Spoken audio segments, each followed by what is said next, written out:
Hello everyone, कैसे हो आप सब। मैं हूं गौरव काबरा। एक बार फिर से आप सबका बहुत बहुत स्वागत है हमारे यूट्यूब चैनल पे। एंड आज का ये वीडियो सीएमए इंटरमीडिएट के उन सारे स्टूडेंट्स के लिए है जो लोग जून में अपना एग्जामिनेशन देना चाहते हैं। फाउंडेशन के हो, इंटर के हो, फाइनल के हो, कोई फर्क नहीं पड़ता, ये वीडियो आपके लिए है। दूसरा, ये वीडियो में बहुत सारी खरी खोटी सुनाई जाएगी आपको, शायद आपके पेरेंट्स को, टीचर्स को, यानी खुद को भी। मैं खुद को खरी खोटी सुनाऊंगा और बाकी टीचर्स को भी खरी खोटी सुनाऊंगा। And at the same time मैं सीएमए इंस्टीट्यूट को भी खरी खोटी सुनाऊंगा। तो बहुत सारा क्रिटिसिज्म इन्वॉल्व है इस वीडियो में। ये वीडियो कोई एक लाइट हार्टेड वीडियो एकदम भी नहीं है। बहुत ऐसी ऐसी बातें होंगी जो दिल को चुभेंगी, दिल को जाकर के लगेगी। पता नहीं मुझे कि मैं क्या क्या बोलने वाला हूं, लेकिन इतना जरूर है कि मन में बहुत ज्यादा एंग्स्ट है और उसके ऊपर मैं बहुत सारी बातें बोलने वाला हूं। लेकिन जो भी बात बोलूंगा, सारी बातें हैं बड़े काम की, ये तो तय है। तो सुनिएगा, अगर हिम्मत हो तो सुनिएगा। और अगर आपको ऐसा लगता है कि नहीं, हम तो कमजोर दिल वाले हैं, हम नहीं सुन पाएंगे, हम क्रिटिसिज्म एक्सेप्ट ही नहीं कर सकते, तो आपकी इस वीडियो में जरूरत नहीं है। इस वीडियो को जो चाहे वो देख सकता है, स्टूडेंट हो, टीचर हो, पेरेंट हो, कोई भी देख सकता है इस वीडियो को। क्योंकि जो मैं बातें बोलने वाला हूं वो जिंदगी की है, वो उसूल की है, वो पढ़ाई करने के तरीके की है और बेवकूफ ना बनने की है।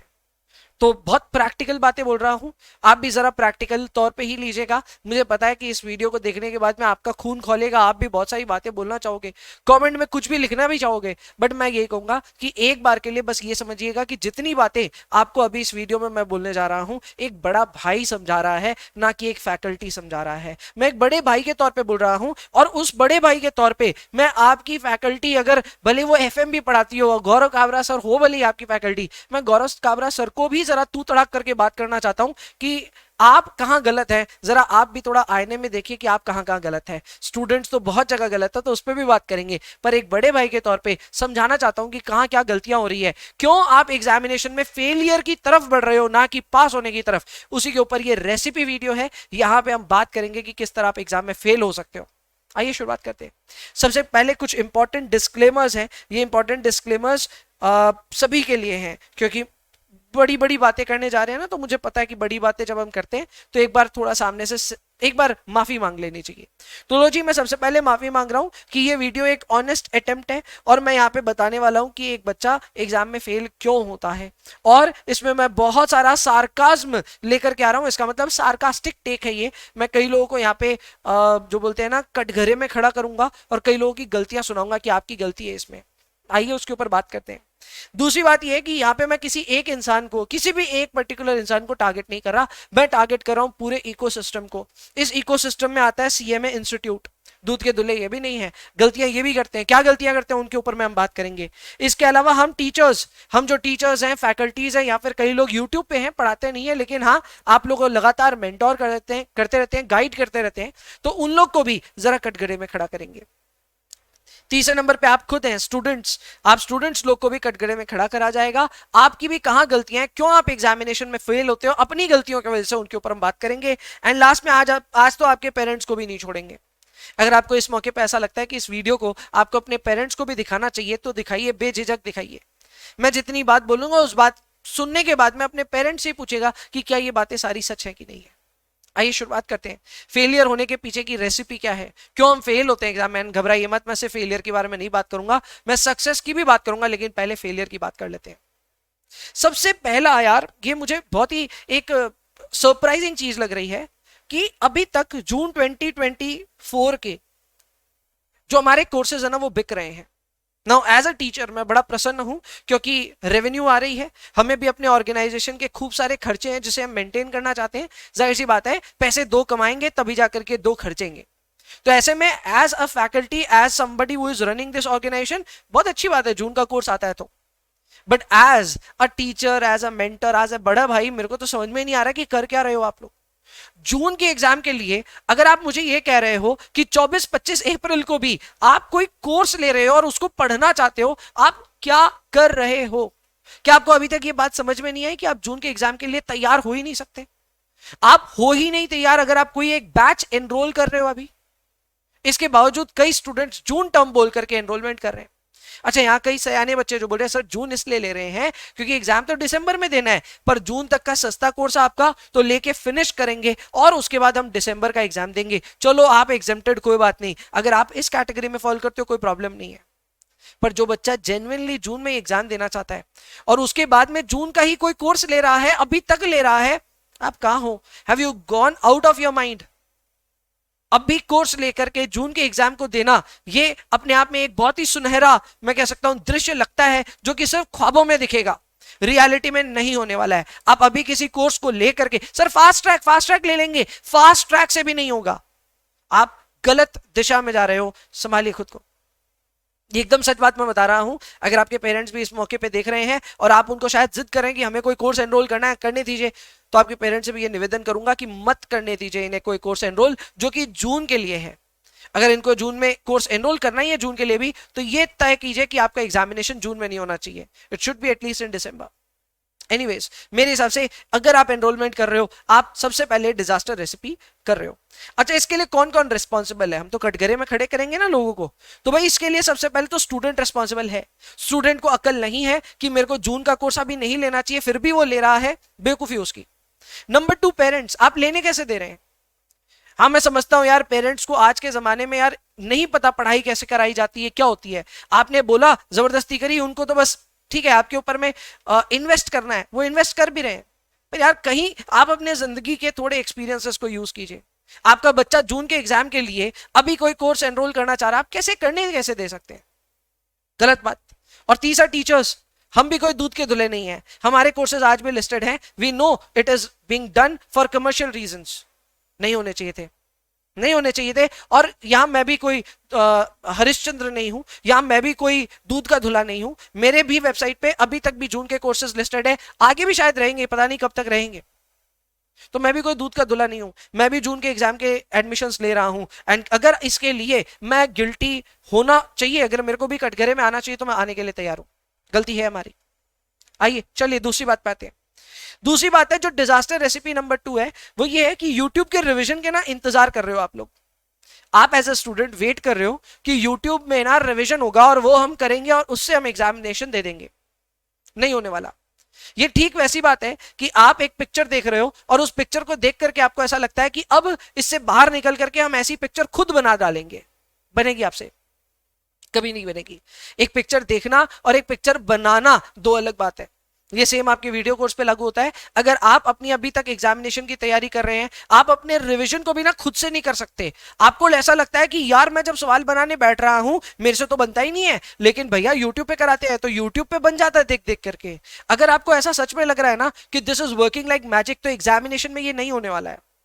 एग्जामिनेशन में गौरव भैया या कोई भी और भैया ना बैठ करके, भैया दीदी कोई भी बैठ करके एग्जामिनेशन में बोलेगा नहीं ऐसे सवाल सॉल्व करो। उसके बावजूद भी अगर आप अभी भी रिवीजन के लिए YouTube को ताक रहे हैं, YouTube के लिए ही वेट कर रहे हैं, तो आपको पता है ये क्या चीज की रेसिपी है। फेलियर की ही है, सक्सेस की तो नहीं है। तीसरा, स्टडिंग विदाउट एनी डायरेक्शन और स्ट्रैटेजी। मुझे नहीं पता कि इतना स्ट्रैटेजिकली कोई सोचता है कि नहीं सोचता, बट चलो एक इंस्टेंस के लिए आपको समझाता हूं। अभी रिसेंटली ना इंस्टीट्यूट ने मॉडल क्वेश्चन पेपर्स डाले। मैंने एफएमबीडीए का पूरा पूरा पेपर देखा एंड बहुत जोर जोर से हंसने लगा। मैंने यार ये क्या है।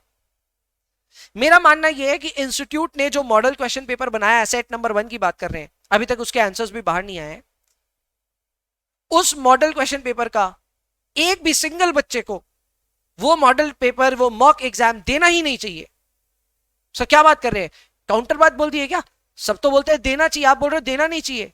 क्यों ऐसा बोल रहे हैं?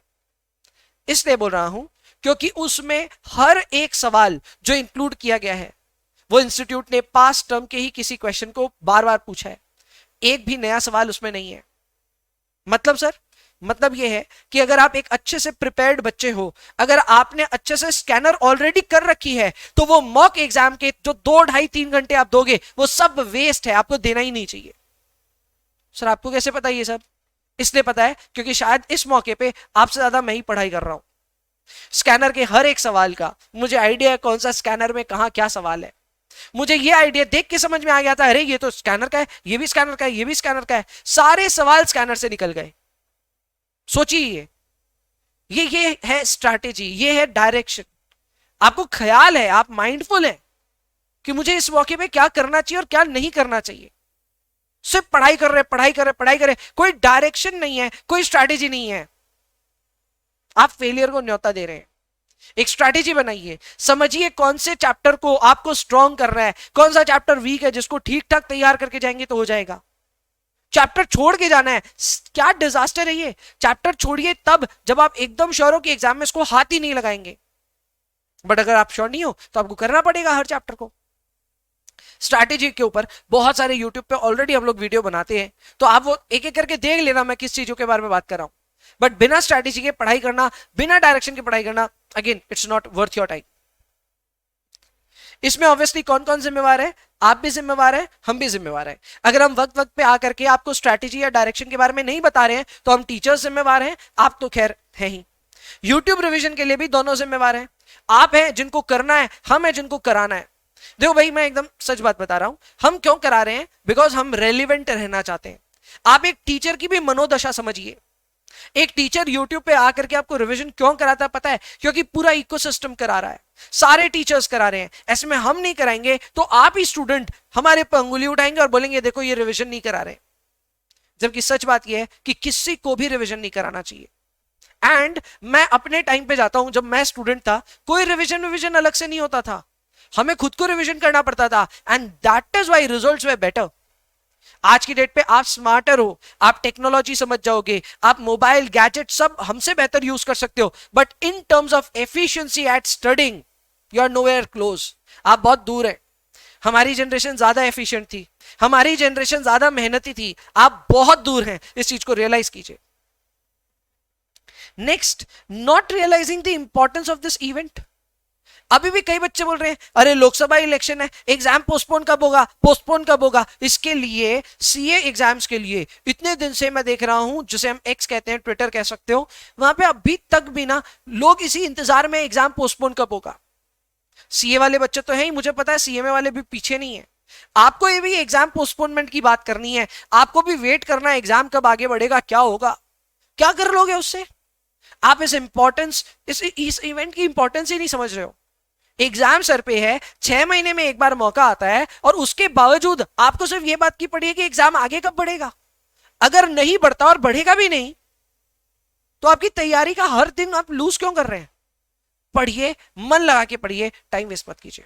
ये प्लीज मेरा एक निवेदन सा है, और इसके लिए सिर्फ आप जिम्मेवार है और कोई जिम्मेवार नहीं है। अगर आप अपने इस इंपॉर्टेंस या इस इवेंट की इंपॉर्टेंस को नहीं समझते, ये इवेंट आपके लिए, सिर्फ आपके लिए है, हमारे लिए कोई फर्क नहीं पड़ता। हमारे लिए नए सेट ऑफ बच्चे आएंगे, एनरोलमेंट प्रोसेस फिर से शुरू हो जाएगा, हम खुद प्रोफेशनल हैं ही, हमारी जिंदगी सॉर्टेड है। पर आपको अपनी जिंदगी शुरू करनी है।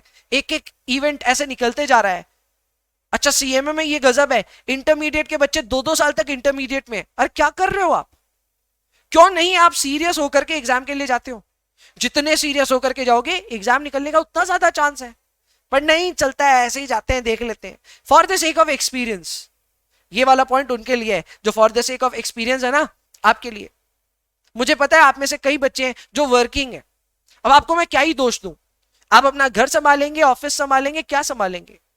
मेरे पास तो ऐसे कई रिक्वेस्ट आते हैं कि सर मेरा तो बच्चा है छोटा, मेरे को बच्चे को संभालना है, मैं ऑफिस भी जाती हूँ, फिर घर का भी काम रहता है, अब जून में मेरे को एग्जाम करना है, तैयार करना है, बताओ क्या करूं। मैं तो ऑन कॉल यही बोलता हूं उनको कि देखिए जून में नहीं हो सकता है, आप कृपया करके थोड़ा और समय निकालिए, दिसंबर में एग्जामिनेशन देना। मैं सच सच बोल देता हूं यार, पॉसिबल नहीं है। मैं झूठे क्यों आपको ऐसे एक इरादे में फंसा रहा हूं, या क्यों ऐसी झूठी आपको कॉन्फिडेंस दे रहा हूं कि नहीं नहीं कम पढ़ोगे तो भी हो जाएगा। नहीं होगा, पूरा ही पढ़ना पड़ेगा। और पूरा पढ़ने के लिए अगर आप अपनी सामाजिक बंदिशों में हैं, अगर आप अपनी व्यापारिक बंदिशों में हैं, तो समय निकालना पड़ेगा। आप खुद को समय दीजिए। June examination might not be for you, समझिए इस बात को भी। Blaming others for your sins, अपने पापों के लिए ना दूसरे को जिम्मेवार ठहराना। इसके लिए सबसे पहले इंस्टीट्यूट की बारी आती है। मुझे क्यों लगता है कि इंस्टीट्यूट को यहां पे ना कटघरे में सबसे पहले खड़ा करना चाहिए। उसका सबसे बड़ा रीजन है कि पेपर चेकिंग की कोई क्वालिटी कंट्रोल है या नहीं है। मैंने आज ही सुबह एक शॉर्ट डाला, यूट्यूब पे भी, इंस्टाग्राम पे भी डाला था। मैंने यही बात बोली थी उसमें कि यार इंस्टीट्यूट कुछ भी चेक कर रहा है, 7 मार्क्स का क्वेश्चन जिसमें 7 में 7 मिलने चाहिए, वहां 3.5 क्यों दे रहे हो आप? आपका पैसे पैसे का हिसाब मैच हो जाए अगर, उसके बाद में स्टूडेंट के नंबर क्यों काटे जा रहे हैं? क्योंकि आपका कोई सिस्टम ही नहीं है इन प्लेस। आपका कोई इवैल्यूएटर झूठ मूठ के नंबर काट लेता है, तो आगे जब डबल चेक हो रही है कॉपी, तो किसी ने उस पर अंगुली भी नहीं उठाई कि नहीं 7 के 3.5 क्यों दिए, आंसर तो मैच हो रहा है। यार इतना तो कोई भी समझता है। हम भी फैकल्टी कोई भी मॉक एग्जाम लेते हैं, हम भी समझते हैं इतनी सी बात को कि अगर किसी बच्चे का फाइनल आंसर मैच हो गया, जरूर हम स्टेप्स मैच करेंगे उसके, लेकिन मोटा मोटी वो 7 कंटेस्टेंट है उसका वो। बट नहीं, इंस्टीट्यूट है कि नंबर काटने में लगा हुआ है। तो इंस्टीट्यूट को सबसे पहले मैं ब्लेम करता हूं, आपकी गलती है। पर स्टूडेंट जो है ना, वो अलग माइंडसेट में काम करता है। स्टूडेंट अपनी हर गलती के लिए किसी और पे ढिंढोरा पीट देगा। फॉर एग्जाम्पल, तैयारी नहीं हुई ठीक से, टीचर को ब्लेम करो। पेपर कुछ भी चेकिंग होकर के आती है, इंस्टीट्यूट को ब्लेम करो। मैंने जो रील बनाई, जो शॉर्ट बनाया, उसमें यही बात बोली कि ये सारे सिस्टमिक एरर्स हैं। हो सकता है आप किसी ऐसे फैकल्टी से क्लास ले रहे हो जिनका आपको सर्विस नहीं समझ में आया, जिनका पढ़ाना आपको नहीं समझ में आया, नॉर्मल है ये। पर अब क्या आप उसी चक्कर में रहोगे, नहीं नहीं हमारा तो खराब हो गया। क्या खराब हो गया आपका?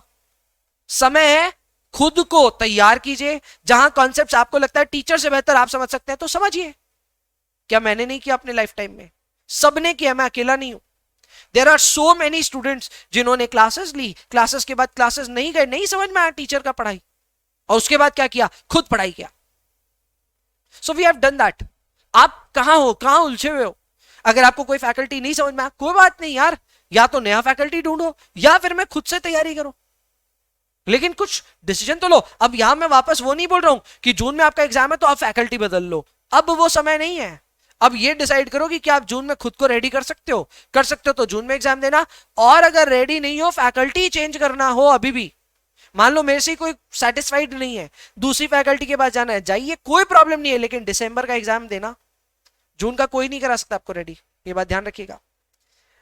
पेरेंट्स भी जिम्मेवार है इसके लिए। पेरेंट्स ने आपको खुली छूट देते हैं।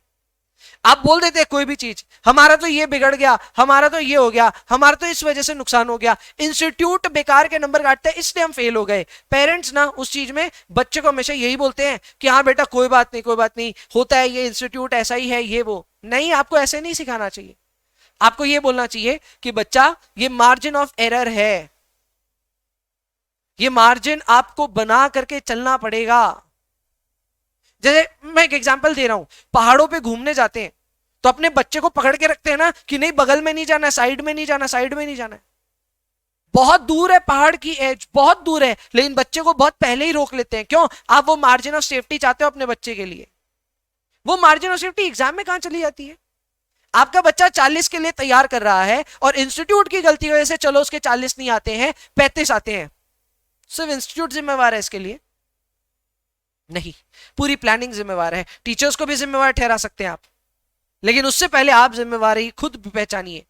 As a parent, your role is also to get involve in the studies of your children. मुझे पता है कईयों के घर पे ऐसा माहौल नहीं है, तो सर हमारे माँ बाप पढ़े लिखे नहीं है। कोई बात नहीं, नहीं पढ़े लिखे हैं तो भी घर में शिक्षा को जो इंपॉर्टेंस देनी चाहिए, शिक्षा के लिए जो मैं कह सकता हूं सिर्फ पैसा ही सब कुछ नहीं होता है, उसका महत्व समझना और उसके हिसाब से एक एनवायरनमेंट बनाना अपने घर में, ये पेरेंट्स का रोल है। और यही मेरा नेक्स्ट पॉइंट है। पेरेंट्स को सिर्फ ये लगता है कि अगर ऐसा लगता है कि सिर्फ अपने बच्चे की पढ़ाई के लिए हमने पैसे दे दिए, हमने इन्वेस्टमेंट कर दी, हमने अपना रोल अदा कर दिया, तो आप बहुत गलत सोच रहे हैं। सिर्फ उतने से होगा नहीं। आपके बच्चे की बुद्धि, आपके बच्चे का डायरेक्शन, इन सब में आपका रोल है। उसे स्ट्रांग बनाना है, वीक नहीं बनाना। मुझे याद आता है जब मैं अपना इंटरमीडिएट का एग्जाम दे रहा था सीए का, तो ऐसे हालात आ गए थे कि मुझे लगा मेरा ग्रुप 2 नहीं निकलेगा। मैंने घर में जाकर के अपने माँ बाप को बोल दिया कि मैं सिर्फ एक ग्रुप दूंगा, दूसरा ग्रुप नहीं दूंगा। मेरे माँ बाप क्योंकि कम पढ़े लिखे हैं, तो वो मेरी बात में मान भी गए। उन्होंने मेरे को बोल दिया हाँ एक ग्रुप कर देना, कोई बात नहीं, दूसरा टेंशन मत ले। अच्छा हो भला हो इस बात का कि मेरे घर पे माँ बाप के जस्ट नीचे मेरे बड़े भैया थे जो लगभग उतनी ही इज्जत कमांड करते। उन्होंने बोल दिया, अरे वो खुद सीए हैं ऑब्वियसली, उन्होंने बोल दिया क्या बात कर रहा है, तुम्हारा कैसे तैयार नहीं है, तुम्हारा पूरा तैयार है, तुम जाओ एग्जाम देने। माँ बाप को हम बातों में फंसा देते हैं, फंस भी जाते हैं। यहां माँ बाप की गलती उनको मतलब अनजाने में ही हो जाती है, लेकिन गलती हो जाती है, समझिए इस गलती को। आपका बच्चा आपको बहुत सारी बातें बोलेगा, हमारा ट्यूशन एनरोल करा दो, हमारे को ये करवा दो, हमारे को वो करवा दो। नहीं यार, आप बेसिक समझिए। बच्चा तो हर चीज के लिए ब्लेम किसी और पे डालेगा ही। बच्चे को स्ट्रांग बनाइए, बच्चे की मेंटेलिटी स्ट्रांग कीजिए, उसका कॉन्फिडेंस बिल्ड कीजिए, ना कि कॉन्फिडेंस डिस्ट्रॉय कीजिए। अपनी रेस्पॉन्सिबिलिटी भी समझना जरूरी है। हाँ, बच्चे आजकल ना खुद से सेल्फ स्टडी नहीं कर रहे हैं। मैं तो ऊपर कवर कर चुका हूं इस पॉइंट को, फिर भी डायरेक्टली एक बार और बात कर रहा हूं। फिर से बोल रहा हूं, ये फेलियर रेसिपी है। अगर आप सेल्फ स्टडी नहीं कर रहे हैं, अगर आप खुद से प्रैक्टिस नहीं कर रहे हैं, बहुत दूर हो आप एग्जाम पास करने से, बहुत दूर। सब प्रैक्टिस कैलकुलेटर पे कर लेते हैं। कैलकुलेटर पे कर रहे हैं ना, झूठ मत बोलना खुद को। कैलकुलेटर पे कर रहे हैं, लेकिन वीडियो देख देख के कर रहे हैं, कोई फायदा नहीं है। खुद से कर रहे हैं, कैलकुलेटर पे कर रहे हैं, चलो चल जाएगा, पर वीडियो देख के प्रैक्टिस हो रही है, not going to work. Sir फिर आप भी तो कसूरवार है, आप इतना रिवीजन क्यों डालते हैं चैनल पे? मैं इसलिए डाल रहा हूं रिवीजन, क्योंकि इतना सब बताने के बावजूद 70% बच्चे इन बातों को नहीं मानने वाले, 30% मानेंगे इन बातों को। उन 30 में से 25% पास भी हो जाएंगे। 70% बच्चों को हमें तो सर्व करना पड़ेगा। मेरे पास तो 100 सैकड़ों बच्चे हैं, तो मुझे तो उनको पढ़ाना पड़ेगा, मेरे पास और कोई चारा नहीं है। और मैंने क्या बोला, हम भी एक कमर्शियलाइजेशन की रेस में हैं, हम भी रेलिवेंस की रेस में हैं। सब करा रहे हैं तो मुझे भी कराना है। हाँ, इसके लिए क्या मैं गिल्टी हूं? हाँ हूं। सर आप भी इस इकोसिस्टम का पार्ट हो, क्या आप अपनी गलती मानते हो? हाँ मानता हूं, लेकिन फिर भी मेरा करियर एट स्टेक नहीं है, आपका है।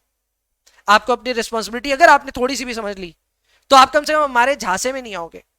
आप हमारे, जब हम रिवीजन लेक्चर डालते हैं ना, तो आपको उस रिवीजन लेक्चर को नहीं देखना चाहिए, ठीक है? इतना सिर्फ देख लो, कहीं अटक गए। अब जैसे हम अभी स्कैनर के मैं वीडियोस डाल रहा हूं, इसका मतलब पास्ट टर्म के जितने क्वेश्चंस हैं उनको मैं रिव्यू कर करके डाल रहा हूं अपने वीडियोस में।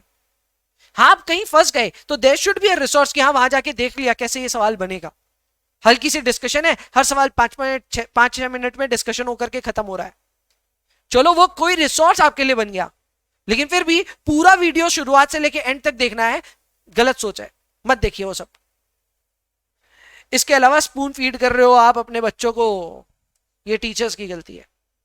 अगर एज ए टीचर मैं आपको अभी बोल दूं, बच्चा तेरे को एकदम लास्ट मिनट तक मैं पढ़ाऊंगा, एग्जाम में जाएगा तब तक तू मेरा वीडियो देखते जाना, देख तू पास हो जाएगा, ये झूठ है, 100% झूठ है। मैं किसी बच्चे को अगर लगातार स्पून फीड पे स्पून फीड करता रहूंगा ना, उस बच्चे का खुद का एपेटाइट बैठेगा ही नहीं, उसका खुद का एकदम भी ताकत नहीं होगा कि वो एग्जाम में जाकर के एग्जाम अच्छे से सॉल्व कर पाए। उसको वक्त वक्त पे दिखेगा भैया कहां गए, भैया कहां गए। आप समझिए प्लीज, स्पून फीडिंग से किसी का भला नहीं होगा। हाँ, क्लास में हम स्पून फीड करते हैं, this is how India works. India ऐसे ही पढ़ाई करता है, पूरा भारतवर्ष ऐसे पढ़ाई करता है। हमें आपको आराम से समझाना होता है, चीजें धीरे धीरे पढ़ाना होता है, स्पून फीड करना होता है, सब सही है, लेकिन लास्ट मौके तक स्पून फीड नहीं चलेगा। अब आपका निवाला है, आप अपने हाथ से उठा के खाइए। ये थे सारे के सारे वो रीजंस जो मुझे लगता है कि फेलियर में आपके कंट्रीब्यूट करते हैं। जिस तरह सक्सेस के मैंने पॉइंट्स बताए, उस तरह मैं फेलियर के पॉइंट बताए, मैं सक्सेस के भी पॉइंट्स बताऊंगा। नहीं, उससे पहले यहां तक जितनी बातें मैंने बोली हैं, अगर किसी को मेरी कोई भी बात का बुरा लग गया है, कान पकड़ करके माफी मांगता हूं। पेरेंट्स को बुरा लगा, माफी चाहता हूं, आप बड़े हैं, आप शायद मुझसे ज्यादा जानते हैं। स्टूडेंट्स को बुरा लगा, आप ही हैं, सब कुछ ही आप है, आपको बुरा लगा, मैं माफी चाहता हूं उसके लिए। किसी दूसरे फैकल्टी को बुरा लग गया, भाई आपसे भी मैं माफी चाहता हूं, आप भी मेरे से ज्यादा ज्ञानी हैं, और जाहिर सी बात आपकी बहुत इज्जत है, हर एक फैकल्टी की बहुत इज्जत है।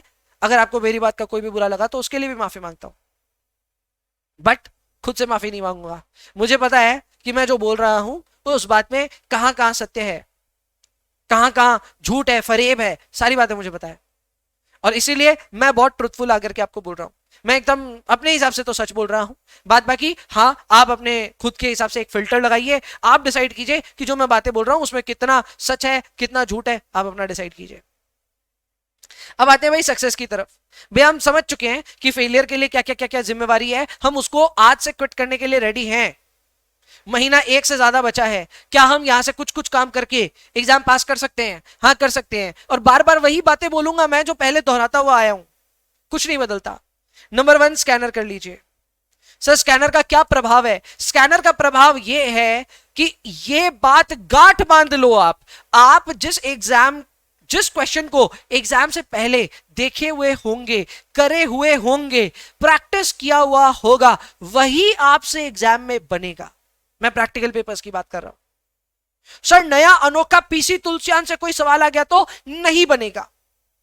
मैंने इसके बारे में बात भी करी थी। पीसी तुलसियान के जब सवाल आए थे, फैकल्टियों से नहीं बने थे। कई फैकल्टी है, आज भी उनके वीडियोस अवेलेबल है यूट्यूब पे, जिन्होंने पेपर आते ही पेपर वाइज हाथों हाथ बना दिया कि लो भाई पेपर आया, हम तो इसको सॉल्व करते हैं। उनके आज भी यूट्यूब चैनल पे उनके सॉल्यूशंस और इंस्टीट्यूट के सजेस्टेड आंसर्स मैच नहीं करते। Are teachers at fault? No, they are not. Paper जब यूनिक आता है ना, किसी को नहीं पता कैसे बनता है, फैकल्टीज को नहीं पता। क्यों? क्योंकि अजम्पशन ओरिएंटेड रहता है। हम कोई और अजम्पशन लेकर के पूरा सवाल सॉल्व कर दिए, इंस्टीट्यूट ने कोई और अजम्पशन लिया। अच्छा, मजे की बात यह है इंस्टीट्यूट का अजम्पशन ज्यादा लॉजिकल भी है, तो यहां मैं फैकल्टी को गलत ही मानता हूं। फैकल्टियों के गलत आ रहे हैं आंसर्स तो गलत आ रहे हैं। मैंने खुद ने जब अपना पेपर डाला था रिव्यू करके, तो मैंने आधा पेपर ही डाला, आधा पेपर नहीं डाला।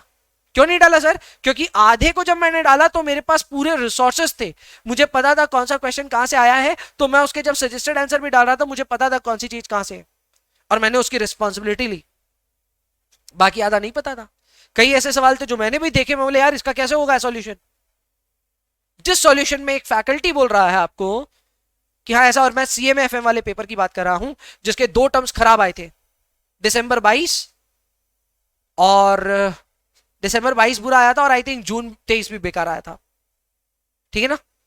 हाँ, जून 23 बेकार आया था। ये 2 टर्म बहुत डेंजरस आए थे। जून 23 तो और डेंजरस आ गया था।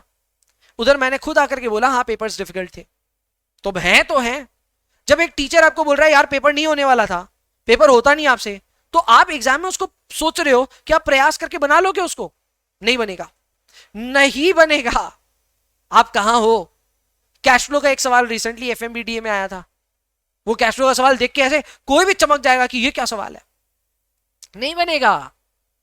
क्या बनेगा पता है? वही जो घिसा पिटा स्टफ है, वही जो लगातार आते गया है। जैसे बहुत ज्यादा प्रैक्टिस कर ली तो मुझे पता है डिविडेंड में क्या आपको पता है कि पिछले 4 टर्म से, डिविडेंड नहीं लेवरेज चैप्टर में, एफएम में लेवरेज जो चैप्टर है उसमें पिछले 4 टर्म से जो पेपर आ रहा है उसमें हर बार जो लेवरेज का क्वेश्चन आया है वो एक ही क्वेश्चन बार बार आया है। आमतौर पे मानते हैं ना पिछले साल ये आया तो इस साल नहीं आएगा, 4 बार हो चुका है ऐसा, सेम क्वेश्चन बार बार आया है। सोचिए आप, ये सेम चीज और भी चैप्टर्स में होता है, कॉस्ट ऑफ कैपिटल में भी होता है, सेम ही क्वेश्चन बार बार आ जाता है। तो ऐसे में क्या रिपीट नहीं होते क्वेश्चंस? एकदम होते हैं सर। रिपीट नहीं भी होते हैं ना तो सिमिलर होते हैं, बनने की हिम्मत होती है। सिमिलर मतलब थोड़ा बहुत एडजस्टमेंट इधर उधर चल जाता है, पर एकदम यूनिक कोई सवाल आ गया, हमें उसका कोई ट्रिक नहीं मालूम, हमें उसका आगा पीछा कुछ भी नहीं मालूम, आपसे एग्जाम में नहीं बनेगा। एंड इसीलिए जो बनेगा उसको तो स्ट्रॉन्ग करो, स्कैनर करो। अभी भी जो बच्चे इस चीज को लाइटली ले रहे हैं रिग्रेट करेंगे आप। पेपर पैटर्न की पूरी जानकारी होनी चाहिए, आपका पेपर पैटर्न क्या है क्या नहीं है, इसके ऊपर सबके ऊपर मैंने रिवीजन वीडियो या रिवीजन प्लान बना रखा है।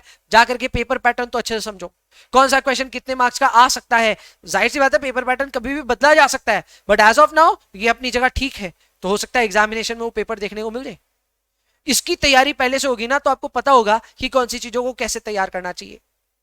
टेक्निकल बात कर रहा हूं तो लोग कॉस्ट की भी बात कर देता हूं। कॉस्ट में बच्चे बोलते हैं कॉस्ट अकाउंटिंग स्टैंडर्ड सर ये पढ़ाइए सर, ये हम याद करके जाएंगे सर। और मैंने क्लियरली बोला कि कॉस्ट अकाउंटिंग स्टैंडर्ड वो क्वेश्चन है जो आपको एग्जामिनेशन में नंबर खोने के लिए ही बना है, आप उसमें नंबर ला ही नहीं सकते। 7 नंबर के लिए एक थ्योरेटिकल क्वेश्चन जो कि आपकी किताब में भी नहीं था वो लिख डालोगे क्या? आप लिख लोगे? नहीं सर, हम तो कुछ भी लिख के आएंगे। अभी वो हाल फिलहाल में रील भी बहुत चल रही है ना, भाखरा नंगल डैम कहां है, फिर क्या है, फिर क्या है ना, लिख के आ जाएंगे सर। 7 में से कितने मिलेंगे? 0। It is a disaster step. उसके बावजूद समझना ही नहीं है, नहीं sir cost accounting standard sir करके जाएंगे सर।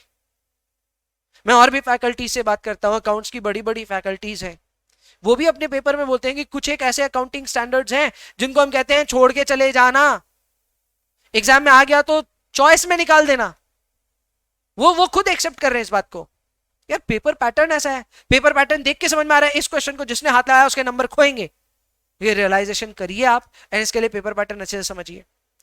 जस्ट इन केस कोई अच्छे से समझना चाहता है मैं पहले ही बता दूं, दिसंबर 2023 का पेपर देखिएगा, ठीक है, जून का नहीं। जून में कोई और पेपर पैटर्न था, वो बदल दिया गया था दिसंबर में, तो पेपर पैटर्न चेंज हो चुका है। उसी हिसाब से दिसंबर 23 के बाद के पेपर पैटर्न काम के नहीं है। 60-40 स्ट्रैटेजी खुद के लिए बनाइए। 60-40 स्ट्रैटेजी एक बहुत इफेक्टिव स्ट्रैटेजी है जो कि एग्जामिनेशन में, खास करके टफ एग्जामिनेशन में आपको बचाता है। इस स्ट्रैटेजी के बारे में अगर आपको नहीं मालूम, नीचे कमेंट्स में डाल दीजिएगा, मैं जरूर उसके ऊपर कुछ वीडियो बनाऊंगा। मॉक एग्जाम्स, वैसे तो देखो मैंने एफएमबीडीए के एग्जाम का तो मजाक ही बना दिया, मैं बोल दिया एमक्यूपी सॉल्व ही मत करना, है ना, क्योंकि पूरा स्कैनर से है। तो यहां पे भी वापस वही बात दोहरा रहा हूं, अगर स्कैनर से है पूरा क्वेश्चन तो देख लीजिए सवालों को, क्या ये स्कैनर से है, दोबारा सॉल्व मत कीजिए। कोई नया सवाल दिख जाए तो सॉल्व कर लीजिए, इफेक्टिवली और एफिशिएंटली अपने टाइम को मैनेज कीजिए, समझ गए। ज्यादातर केस में जो मुझे लगता है मॉक एग्जाम्स बहुत ज्यादा यूजफुल नहीं है, क्योंकि पुराने ही सवालों को कट पेस्ट करता है इंस्टीट्यूट, तो मॉक एग्जाम्स का ऐसा कोई दीवानगी नहीं है। सर अलग से जो टीचर्स मॉक एग्जाम कंडक्ट कराते वो कर ले क्या, मैं कहूंगा मैं होता तो नहीं करता, बाद बाकी आप अपना बुद्धि खुद लगाएं। सोशल मीडिया पे पढ़ाई नहीं हो सकती, ये याद रख लेना, इंक्लूडिंग यूट्यूब। अगर आप अभी भी लास्ट मंथ में यूट्यूब पे आके कुछ पढ़ना चाह रहे हैं, नहीं होगी पढ़ाई। सर कहीं फंस गए, समझना चाह रहे हैं, अलग चीज है। हल्का 5 मिनट 10 मिनट के लिए कहीं फंस गए, आके देखना चाहते हैं, समझ में आता है। पर अगर आप सोचते हैं नहीं नहीं यूट्यूब पे सर लाइव हो रहा है, लाइव के साथ में हमारा रिवीजन हो जाएगा, नहीं होगा। अगर आप उसका रिवीजन साथ में कर रहे हो तो दो में से एक बात है, या तो आपके बहुत ही बुरे हालात हैं या आपके कुछ बहुत ही ज्यादा अच्छे हालात हैं। ये दो सेट ऑफ स्टूडेंट्स हैं जो कि लाइव अटेंड करेंगे और लाइव को करना चाहेंगे और ये उम्मीद में रहेंगे कि हमारा भी हो गया साथ साथ, किसी का नहीं होता साथ साथ। तो ये बात ध्यान रखिएगा, आने वाले टाइम पे मेरे भी कई सारे लाइव सेशंस होने वाले हैं। मुझे पता है मैं अपने ही पैर पे कुल्हाड़ी मार रहा हूं, पर मैं बहुत खुश हूं। अगर उसमें अटेंडेंस कम हो और मेरे ज्यादा से ज्यादा बच्चे एग्जाम निकाल दें तो मैं कहूंगा बहुत बढ़िया, मुझे यूट्यूब में व्यूज नहीं चाहिए। डाउट क्लैरिटी में आज की डेट पे अब सेल्फ सफिशिएंट बनिए। हाँ समय था उस समय फैकल्टी से डाउट पूछ रहे थे, हो रहा था काम, लेकिन अब ऐसा वक्त आ गया जहां पे आपको अपना सेल्फ सफिशिएंसी लाना पड़ेगा। क्लास में किया हुआ सवाल, उस पर डाउट आता है और मेरे को बच्चे भेजते हैं, मैं बोलता हूं कहां है ये बच्चा, क्लास में किया हुआ सवाल अभी तक इसको क्लैरिटी नहीं है, ये इतना भी हिम्मत नहीं है कि कॉपी खोल के मैं समझ लूं। तो यार मैं अभी समझाऊंगा ना, आप अभी भी नहीं सुन रहे हो, अभी भी आप ऐसे बोलो हाँ ठीक है हो गया, लेकिन होता कुछ नहीं है। आप अभी भी अपने माइंड में एक कियोस में हो, क्लैरिटी नहीं है। सो ट्राई कीजिए अपने डाउट्स को खुद क्लियर करने का। ऑब्वियसली नहीं होता है तो फैकल्टीज तो बैठे ही हैं, they will help you out. 6 number point, ऐसे कर्म कीजिए जिससे आपका कॉन्फिडेंस बढ़े ना कि घटे। हाँ आज का वीडियो तो भैया ऐसा था कि कॉन्फिडेंस तो पूरा तार तार कर दिया आपने, आज तो खूब बेइज्जती कर दी हमारी, आपकी अकेले की नहीं हुई, बहुतों की हो गई।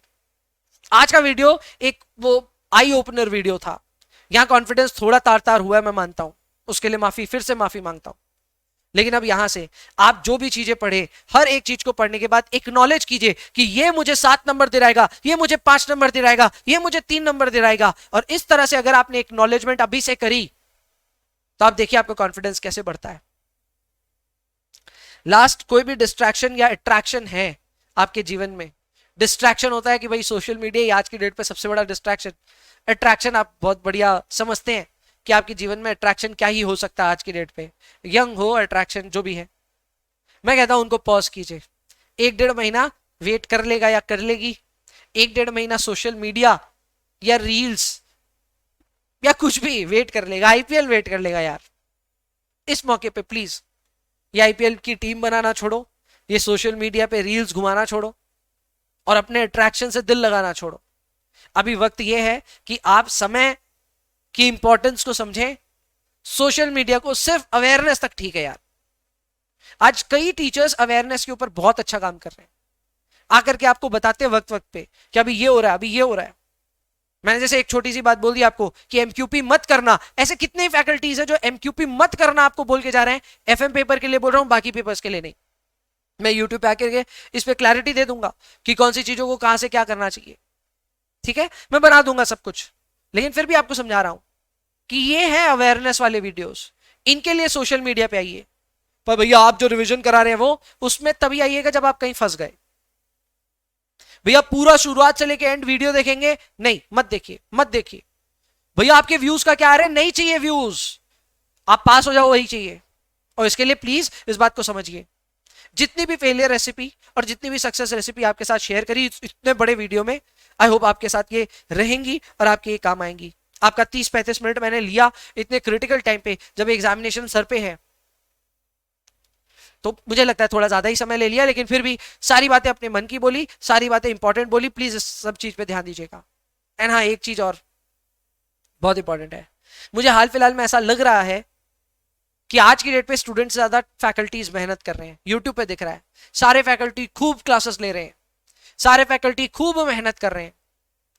मुझे फैकल्टीज के लिए कोई प्रॉब्लम नहीं है, हम भी बहुत सारे वीडियोस डाल रहे हैं, पर बच्चे पढ़ाई करते नहीं दिख रहे। ये मेरा अकेले का मत नहीं है, काफियों का मत है ऐसा कि बच्चे पढ़ाई के मूड में अभी तक नहीं आए हैं। क्या चीज का वेट है? लोकसभा इलेक्शंस का और किसका? कुछ नहीं होना। आपका एग्जामिनेशन जून में ही होगा, यही मान के चलिए। तो ऐसे में अगर आप अभी भी सीरियस नहीं है अपने पढ़ाई को लेकर के, प्लीज आज एक बड़े भाई की जो फटकार है, बड़े भाई की जो डांट है, उसको लेकर के जाइए, आनंद उठाइए। ठीक है ना? चलो अभी के लिए इतना ही रखता हूं। I hope I see you in the next one. तब तक के लिए bye bye, take care, enjoy yourselves please, and please पढ़ाई करते रहिए।